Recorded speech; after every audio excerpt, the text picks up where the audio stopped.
সাংবাদিক বন্ধুদের অনেক অনেক স্বাগত জানাচ্ছি আজকের এই প্রেস মিটে আপনারা অংশগ্রহণ করার জন্য। আমার এই প্রেস মিটে আমার সঙ্গে উপস্থিত রয়েছেন আমাদের ভারতীয় জনতা পার্টির প্রদেশ কমিটির সাধারণ সম্পাদক শ্রী বিপিন দেববর্মা, উপস্থিত আছেন মিডিয়া কনভেনার মিডিয়া যিনি আমাদের ইনচার্জ শ্রী সুনীল সরকার মহোদয়। আপনাদের এখানে আহ্বান করার মূল উদ্দেশ্য হলো যে আপনারা আমাদের রাজ্যে গতকালকে মাননীয় মুখ্যমন্ত্রী এক ঐতিহাসিক সিদ্ধান্তের ঘোষণা উনি করেছেন। আমাদের এই রাজ্যে পূর্ণ স্বাক্ষর রাজ্য হিসাবে গতকালকে মাননীয় মুখ্যমন্ত্রী তার ঘোষণা করেছেন। তার জন্য আমি রাজ্যের মাননীয় মুখ্যমন্ত্রী প্রফেসর ডক্টর মানিক সাহা মহোদয়কে অনেক অনেক শুভেচ্ছা, অনেক অনেক অভিনন্দন জানাচ্ছি। আপনারা জানেন যে মিজোরাম, গোয়া এবং তৎসঙ্গে এই ত্রিপুরায়ও পূর্ণ সাক্ষরতার মর্যাদায় ভূষিত হয়েছে।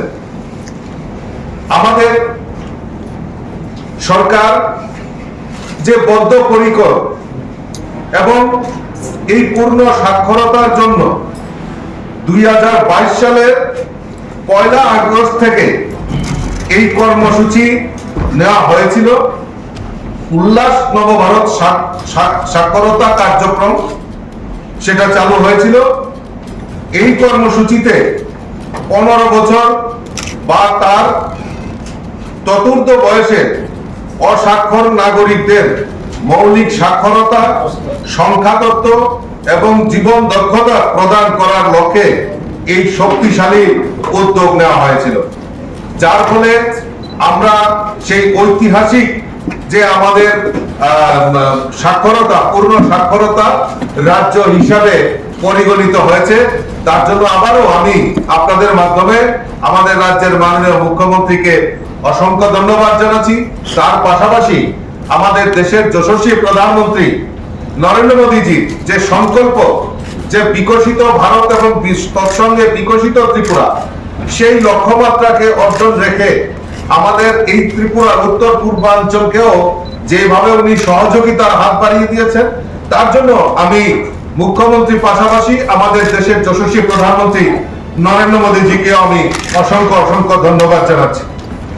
তৎসঙ্গে এই বৃহৎ প্রয়াসে স্বতঃস্ফূর্তভাবে অংশগ্রহণ করেছেন প্রায় 2000-এরও বেশি স্বেচ্ছাসেবী, ভলান্টিয়ার, টিচার, অসংখ্য অবসরপ্রাপ্ত শিক্ষক, শিক্ষাকর্মী, পঞ্চায়েত ও স্থানীয় সমস্ত প্রতিনিধি, ব্লক থেকে শুরু করে সমস্ত অংশের মানুষ সেটাতে অংশগ্রহণ করে আমাদের এই যে ঐতিহাসিক যে আমাদের সিদ্ধান্ত সেটাকে বাস্তবায়নের লক্ষ্যে যে কাজ করেছেন, তার জন্য তাদেরকে আমি ধন্যবাদ জানাচ্ছি। সর্বপরিসরে আমি আমাদের আপামর জনসাধারণ যারা এই রাজ্য সরকারের এই ঐতিহাসিক সিদ্ধান্তকে বাস্তবায়নের লক্ষ্যে যারা কাজ করেছেন, সহযোগিতা করেছেন, আমি তাদেরকেও, আপামর জনসাধারণকেও আমি অসংখ্য ধন্যবাদ জানাচ্ছি। দেখুন, আমাদের ভারতীয় জনতা পার্টির মূল লক্ষ্য যে আমরা সবাই দেখেছি যে স্বাধীনতার পর থেকে এই উত্তর পূর্বাঞ্চলকে উপেক্ষিত করা, সেটার প্রয়াস, সেটা স্বাধীনতার পর থেকেই শুরুয়াত হয়েছিল। এই 75 বছর ভারতবর্ষ স্বাধীন হয়েছে। দীর্ঘ সময় এই কংগ্রেসীরা দেশকে শাসন ক্ষমতায় ছিল, কিন্তু এই দেশের প্রধানমন্ত্রীরা উত্তর পূর্বাঞ্চলে জওহরলাল নেহরু থেকে শুরু করে ইন্দিরা গান্ধী, রাজীব গান্ধীরা এই দেশকে একটা অধিকাংশ সময় এই দেশকে শাসন করেছে। আধুনিক চিকিৎসা ব্যবস্থার প্রধান সোপান নির্ভুল ডায়াগনস্টিক সেন্টার।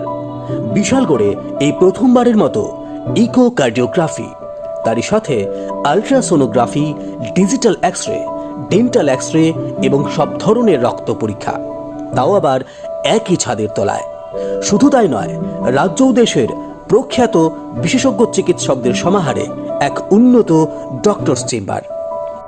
সুরক্ষা diagnostic centre, opposite of New Town Hall near Bishalgarh sub division hospital, Bishalgarh, Sepahijala, Tripura.